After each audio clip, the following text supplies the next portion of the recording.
Ladies and gentlemen, welcome to the Boys Unknown, and it's time to talk about the elephant in the room, I guess, with Season 5, and that is the shop. Look, the shop is probably the worst part about Halo Infinite. Although completely optional, it's just terrible. It's gross is what it is. It feels gross because us Halo fans, you know, coming from Halo Reach, anyone who's played past Halos, all the armor was pretty much earnable, you know? I mean, not in Halo 5, that game's a shit show, but we won't talk about that. But, you know, Halo fans are used to armor being earnable, and with this free-to-play game, you gotta pay for a lot of your armor. Granted, you get a lot free and a lot in the free passes and the events and stuff, but there's obviously a shop, right? And the shop sucks, and people have been noticing with Season 5 that the prices are getting a lot higher, and what you get for the prices doesn't seem to be consistent in any way. So we have the new transgressor armor kit here. Kit, that means that you can't change anything on this kit except for maybe the color, visor, and the armor effects. So this kit is essentially 2 items because this is a cross-core skin, so it's a cross-core skin that goes on all the cores. So for 2 items, it's 22,000 credits, which basically equals to like $25. Actually, let's just pop up the credits here. So yeah, 2,000 credits is $23 Canadian, and that'll give you an extra 200 credits. So yeah, $23 Canadian for this. And so that's 2 pieces. I know it's a full kit, but that's basically just 2 pieces. And then this one gives you all of this stuff. These helmets you can use on any core, and the shoulders you're gonna be able to use on any core, and this you can use on any core, and the visor you can use on any core, and this is the same price. You get what seems like a whole lot more. So it's very inconsistent, but it's also very scummy. As you see the Lechuza, I don't know how to say it's Lechuza daily over here. This is an old bundle and it's on sale. Oh look, it's on sale. So if you're seeing this, you're just a average consumer and you're not sure, you think you want to get it and you think, oh, it's a sale, I think it's a good time to get it. Well, that's actually not true, because back when the set originally dropped, it was 1,200 credits as well. So they're calling this a sale, but it's not a sale. It's actually the original price, which, is this even allowed? Is this even legal? This is extremely scummy. And shout out to Baggy FTJ on Twitter for pointing this out to me and tweeting this. Just extremely just dirtbag scummy move to just do fake sales. But it doesn't just stop with this set. As you can see over here, this Redditor pointed out all the old bundles have actually gotten a price increase. So this used to cost 900 credits for this bundle. It's now 1,400 credits. This bundle used to cost 1,000 credits and now it's 1,400 as well. This bundle used to cost 1,200 credits. Now it's 1,600. It's never consistent, like what you pay for what you get. Like look at how many items there are and then look at the prices. It doesn't make any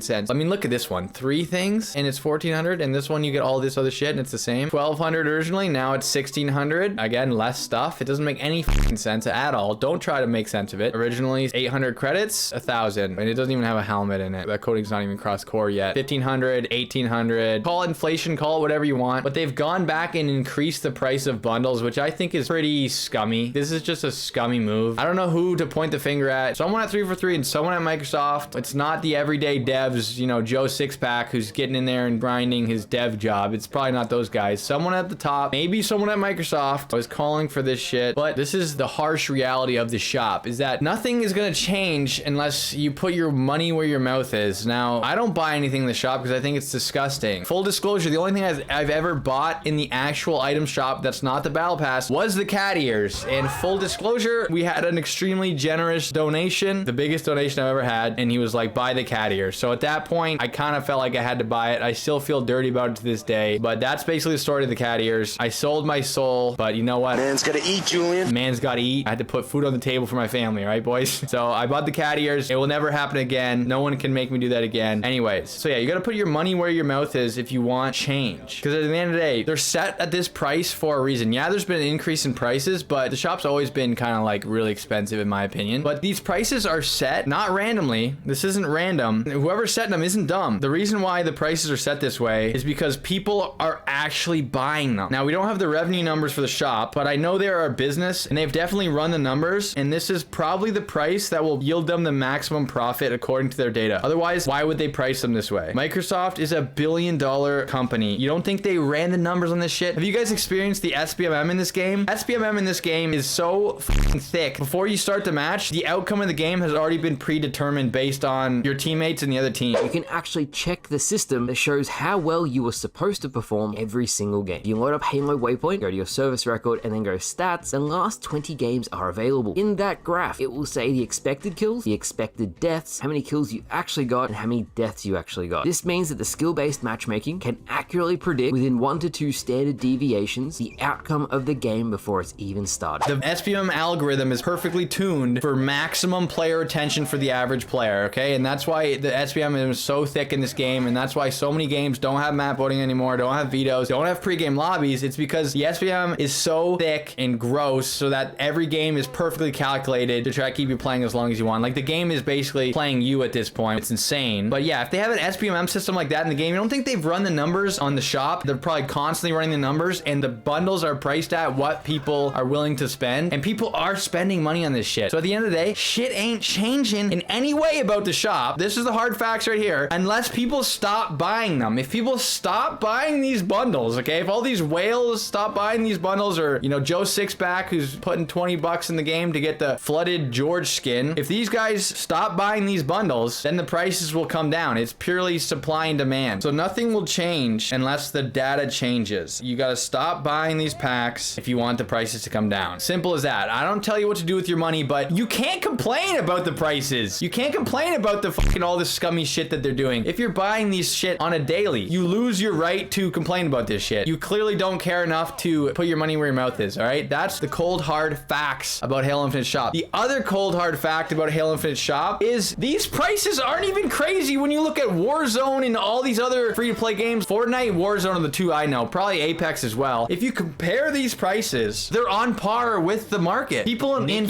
Call of Duty pay $25 for a fucking Nicki Minaj skin, a freaking Terminator skin, a Rambo skin, whatever, insert brand deal skin. These skins are going for $25, and in those games, you can't customize anything like you can in Halo Infinite with the armor pieces. So yeah, I'm not defending the microtransactions, but at the end of the day, this is a problem with the industry, not Halo Infinite. And I'm not defending Halo Infinite's shop because it's fucking garbage, but at the end of the day, it's a widespread problem, and it doesn't stop at Halo Infinite, okay? The prices of shit in Warzone is disgusting. I was going through them on stream the other day, and I couldn't believe it, dude. And I couldn't believe it, man. Same with Fortnite. My nephew has a Fortnite account with like over $1,000 worth of skins, and it almost makes me sick, man. Like, the culture is twisted. The game devs have kind of won the culture war with like what's okay for a microtransaction in a game. These aren't microtransactions. These are macro transactions. $25, dude. That's a meal. Dude, imagine if every time you bought a skin, you put that money in a savings account, or you put that money in the stock market and you invested that money. Think about how much money you'd have. A lot of these people are spending so much money on these skins. It's crazy. It blows my mind. Microtransactions on this level blow my mind. And I know that it doesn't really affect the game. They're not pay to win stuff. It's just optional, but I just can't believe the culture of buying this. And the streaming culture makes me sick as well. I will never be one of those streamers who throws it $100 in and buys $100 worth of credits in whatever game and buys all the battle pass tiers. I'll buy the battle pass because it's a worthy investment in my opinion, especially in Halo Infinite. And we've talked about this in previous videos, but buying a new shop item every day, just like buying this and that in the store, buying every new skin that comes out. I think the culture of that is part of the problem. Streamers are a huge part of the problem when it comes to like people putting all kinds of money into microtransaction in games and just making it normal to spend $20 a week or $20 a month on skins in a video game that don't even affect the actual video and just like how you look. I don't know, boys. Another thing I keep adding, I don't know where I am with the points, but another thing about this is what makes this really scummy is when you see armors from past games in the item shop, even in the premium battle pass. Like, items from past games should just be legacy items and you should just get them for free. And all the new wacky crazy armor, sure, put that in the shop, but to see legacy items like the pilot helmet and even the Halo CE armor kit, that's coming soon. I don't know, maybe next week, but whenever the Halo CE armor kit comes in, it's going to be in the shop and it's probably going to be priced similar to this George bundle here. And yeah, this shit, it just makes me sick, you know? It's just kind of gross, especially the legacy armors being in bundles and this and that, and especially when they're doing all this scummy shit with the bundles. But boys, that's that's my 2 cents on the freaking Halo Infinite shop, all right? It's the grossest part of this game. I don't f with it at all. At the end of the day, boys, put your money where your mouth is. If you're not happy with the prices, don't buy anything. I honestly think you lose your right to complain about shit if you've spent X amount of money in the game and you keep spending money in the shop and then keep complaining about the prices and keep spending money in the shop and keep spending money in the shop. Put your money where your mouth is. The numbers ain't gonna change unless the data changes, boys, all right? That's my Halo Infinite shop rant, all right? It's been a hot topic in the community, especially with the increased prices in Season 5, and yeah, that's my 2 cents. Like and subscribe, and I'll see you guys in the next one.